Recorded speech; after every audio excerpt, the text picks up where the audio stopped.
Why are cheap chicken portions being dumped in South Africa? To what extent do low import tariffs impact the price of chicken? Is the Trade and Industries Task Team into the industry likely to prevent job losses? Which steps can be taken to protect local poultry producers? What time is it? It's question time.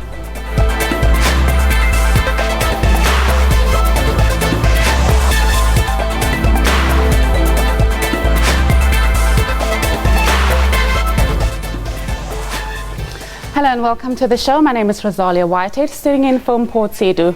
The country's chicken industry is going through a rough patch, and this is affecting producers and workers alike.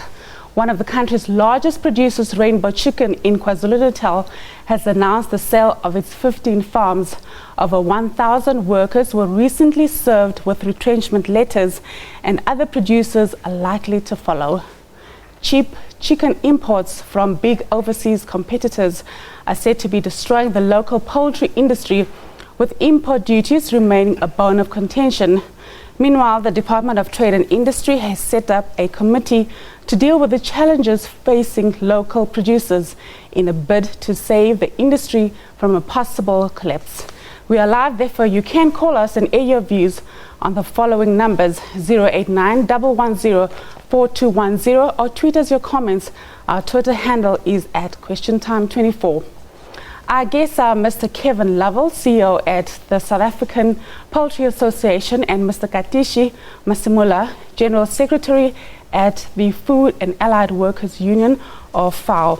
Welcome to both of you.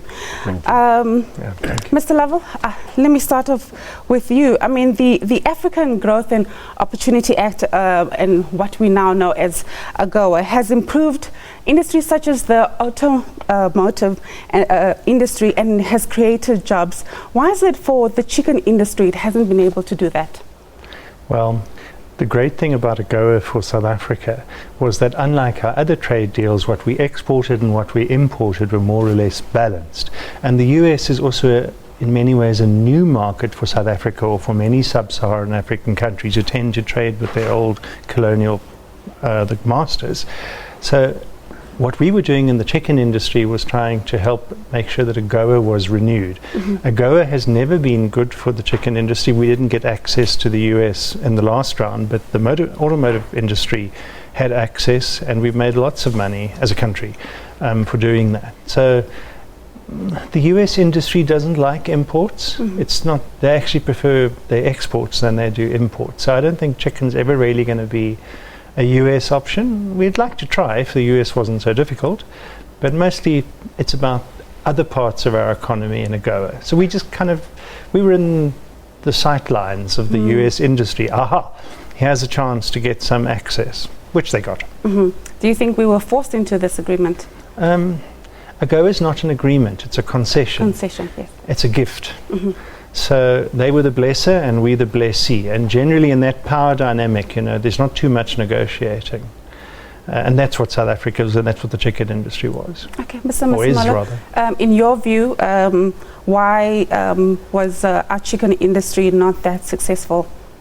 Well, chicken dumping, basically, it's something that is condemned the world over, and in this case, European Union, it's dumping their brown portions of chicken, which is something they do not eat, and they're able to dump these portions at lowly priced levels because their markup becomes chicken breast that they sell in their jurisdictions. But if you dig deeper, essentially they are selling their brown portions at below the cost of production of the whole bird, and that is a problem. Okay, so since last year, the US as well as the European Union and Brazil have now dumped their chickens here, and we've experienced some job losses. Someone such as David Wolpert at the Association of Meat Importers believes that what's happening in the chicken industry is largely because of inadequate business planning as well as management. How true is that? Well, Kevin will answer that much better than I do, but I reject the assertions by that fellow because our chicken producers as a country, when it comes to chicken, we are the fifth the most competitive chicken producer in the world, as confirmed by the International Poultry Association. So we, in fact, are competitive than the entire European Union states. If we were to have a fair competition between South Africa and the EU, we can outsmart them. We can actually outcompete them, as it were. But the level of the playing field is not level. But are you saying before this program that everything was fine in the poultry industry? Well, I mean, there were challenges from Brazilian imports that, or rather exports that were our imports here. AGOA also has a little impact. But with this EU thing, the magnitude is quite big. Yes. And we don't have luxury of time. Every day that passes, the situation is getting dire. And that's why we welcome government's sense of urgency on this matter. Okay, Mr. Love. You know, I think maybe the viewers out there might be a bit confused. So the first thing I'd like to say is some people still think Oscar Pistorius is not guilty, but tough luck, because all the judge or courts in the land have said he is. And ITAC, the International Trade Administration Commission, has found the EU, or 3 of the countries in the EU, guilty of dumping. So it's not about allegations of dumping, they are dumpers. It's how the law works. Until you manage to overturn the verdict, you're a dumper. Why does the EU dump? And they dump because their market is structurally unbalanced. They won't eat all the parts of a chicken, unlike in South Africa or in all of Africa and in most parts of the developing world. So they need to send their structural imbalance somewhere else, and that's us, because we're poorer. And that's why they dump it, because they can't sell it in their home market.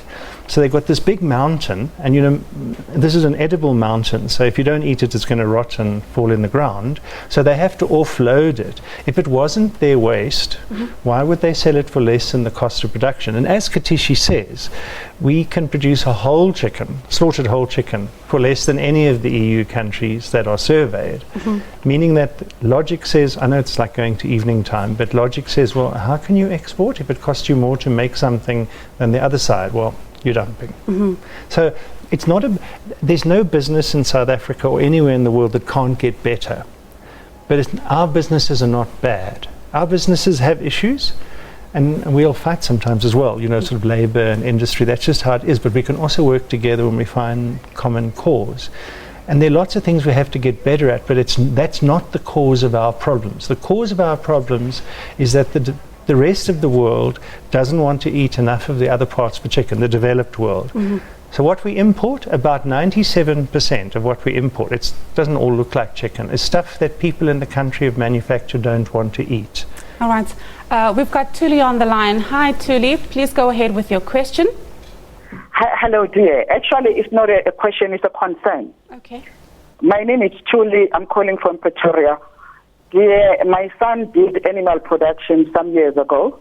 He completed his degree. Then after that, he did the internship. Then he was able, during the internship, he was able to produce 150,000 of chickens.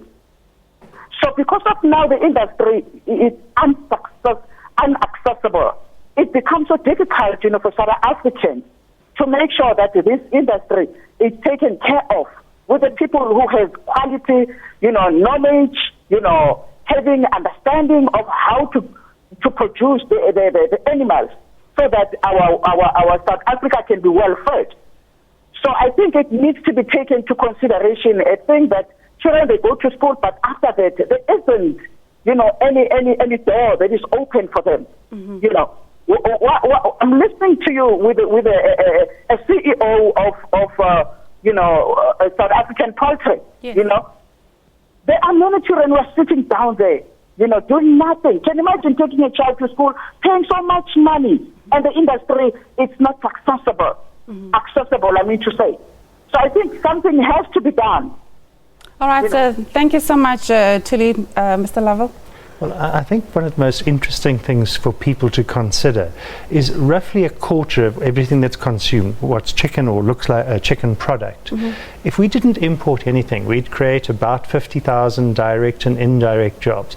But it also means we could transform a quarter of the industry without having to change people's diets. They would simply eat as they're eating now, but they'd eat South African. So not only could we stabilize the existing industry, which is battling with all sorts of issues, and transformation is one of them, but there's this huge opportunity to change that's waiting for the country to take it. So when the Secretary General said he wanted to suggested that government buys the farms at Rainbow it sold, I think unfortunately it's a bit late for that. But there's a great opportunity for government to partner with knowledgeable people and create new enterprises once we've sorted out the flood of imports. And the Gauteng Department of Agriculture and Rural Development is doing exactly that with us, where they've given us money and said, please do the following, because you can implement for us a project that makes sense. In fact, we'll meet with a whole lot of small farmers in about 10 days' time to try and get an idea of other things they want to do and try and link them in funding with GDARD. There's a lot of opportunity, as there are in many crises, to fix things and find a future for us as an industry and a country. All right, after the break, we continue our discussion on the poultry industry crisis.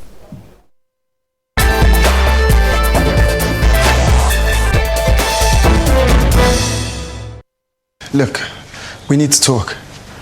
I just need some space.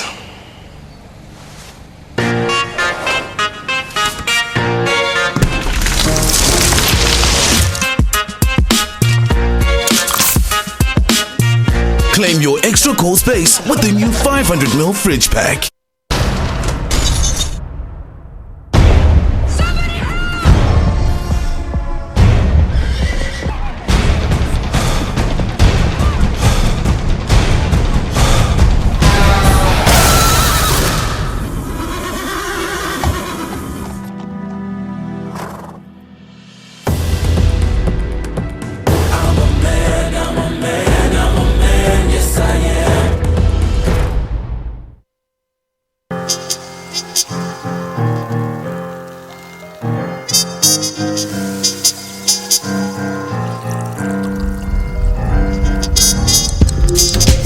It takes patience and the finest ingredients to craft a milk stout of superior quality that is made to be savored by the most refined palate. Castle Milk Stout. Savor the moment. The Castle Milk Stout 440ml can, now with a wider mouth for a smoother pour.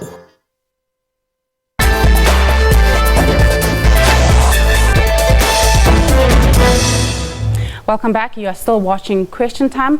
And on the line, we've got Mzwandile. Hi, Mzwandile. Please go ahead with your question. Yes, good afternoon. Good afternoon. Listen, there are two issues with me. The first issue is those gentlemen they are actually asking the South African public to subsidize their industry. By that I mean, if we're getting the product, let's say for 20 or 30% cheaper as a consumer, than what they are able to produce the product for. Why must we subsidize them? The second point is, it would actually have been good if you guys had a cost analyst there which is able to put a spreadsheet and present thorough figures of how much it costs to produce these things in these countries that they are saying is dumping the product and how much it costs in South Africa. Not also to forget to say, I think at the moment 15% of the chicken has got brine in it, which means that we're also buying water actually. So in my view, if you look at this thing from an economic point of view, we are being asked to subsidize, irrespective of how many jobs we're saving, but we are being requested to subsidize this industry, which doesn't make any logical financial sense to me. Thank you. All right, Mr. Masimola, would you like to answer that question? Well, look, we're urging local citizens to buy local and support sustenance of jobs. I mean, that's a call we've been making all along, that buy local and you basically retain jobs. But there is no direct support that the poultry industry is receiving, unlike counterparts in European Union. So I think the caller should basically understand that those fellows are dumping chicken that they can afford to dump at lowly prices, and our chicken producers cannot compete with the portions that have been dumped at ridiculously low prices, because these fellows in Europe are able to make up by selling the breast at premium for their local citizens. Okay, Mr. Muller, I mean, at the moment, chicken is very expensive, and why is that? I would think that once there is more of something, that it would actually reduce the price. Well, I can sympathize with the poor, because they can afford to buy the cheap chicken, and I doubt its quality, having traveled thousands of kilometers from Europe via freezers onto our shores. But the point is that we have jobs to protect. We've got an industry to protect. In fact, South Africa is one of the few countries in the world that basically protects its poultry industries. It doesn't. All right, we've got... could I answer something? Sorry, let's just take this caller. Hi, Tabo, please go ahead with your question. Yes, we can talk about the import and what of the chicken. No? My question is, are there people who benefit unduly in this process of exporting chickens from the European countries? If there are, the problem, the thing must start there. The solution must be obtained from there. If there are people who are benefiting, it means the association and the union can talk as much as they can. But if there are people who are benefiting, it means there is a problem, a deeper problem than the European Union or the chicken from Europe. All right, Mr. Lovell, and I just want to add to that question about local producers. I would think that if there are more competitors in an industry, it would actually provide that competition, and I think consumers would be, the ones getting a lower priced chicken. Look, in all of agriculture, it's not the producer who sets the price, it's the buyer, and the buyer are the retailers and the wholesalers. So regardless, and their model around the world works more or less the same. As few producers as possible to simplify things, or suppliers as possible to simplify things, but enough of them you can play the one off against the other.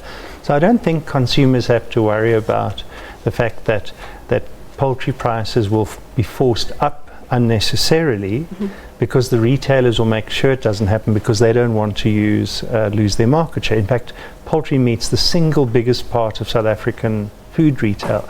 But what the previous caller said, which is very important, we don't seek subsidies, we just seek measures that deal with unfair trade. That's what we seek.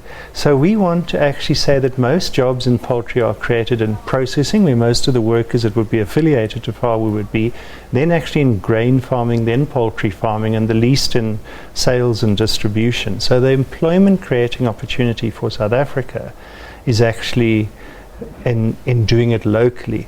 Then there was another point which was raised about cars by the previous caller. Every car that's sold in South Africa is subsidized. That's what government does. But in return, we've got this industry. We actually have access to the US market. We can export cars. So careful government subsidies can help us on our developmental pathway as a country. Not random subsidies, but you've got to be focused and say, if we put money in here, what are we going to get in return? First thing we want is stop unfairness. Can we stop the Europeans behaving badly?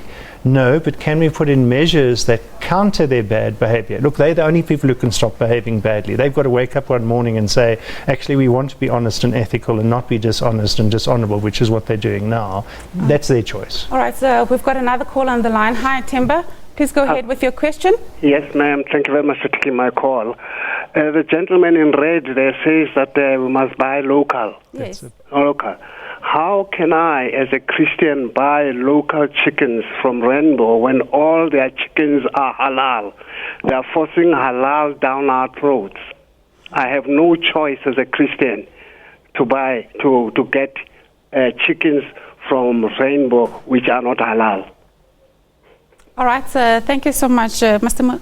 Masemola. How do you answer? Well, I guess the issue of religion and religious consideration will be respected, but all I was saying is that whether alive or slaughtered, it is important to buy local in order to save jobs and in fact to sustain the existing jobs and hopefully for the creation of more jobs. And where would a caller such as we've just heard be able to get a chicken? I believe Mr. Kevin could answer because I'm not on the producer side of the things. Okay, Mr. Lovell. Look, the bulk of the chicken is slaughtered halal.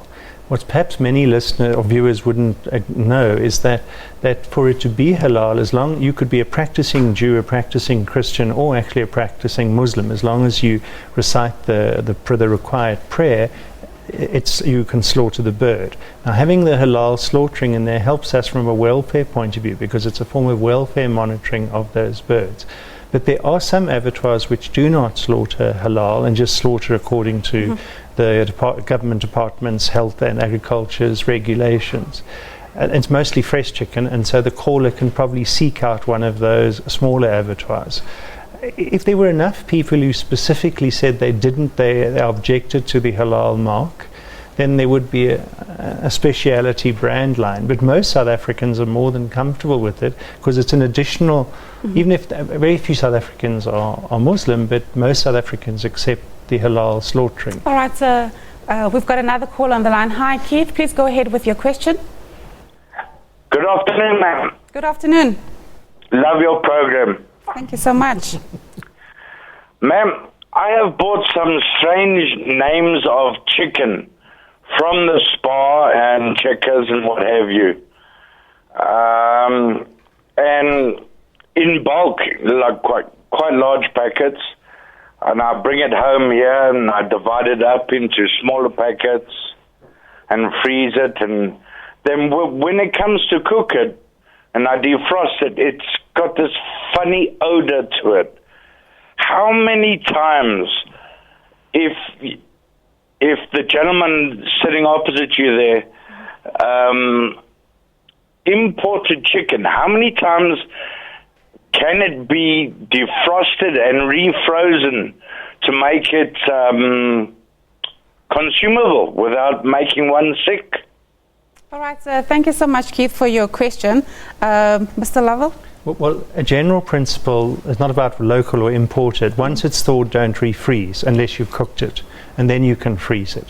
And from a microbiological point of view, the bacterial load in a product depends on how much you started with, time and temperature. So every time you thaw, you add to the bacterial count. You make it less safe. Doesn't mean you make it unsafe. Unfortunately, and it sounds like from what the gentleman said, a number of retailers are known for defrosting imported chicken. Some of them label it properly where they say previously frozen, do not refreeze. Others don't.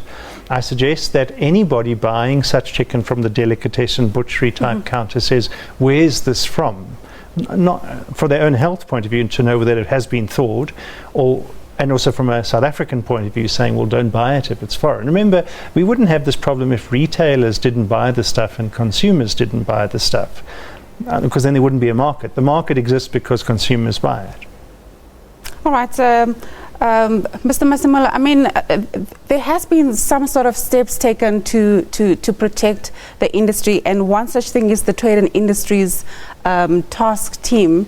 What can we expect in the near future in terms of change to assist the poultry industry?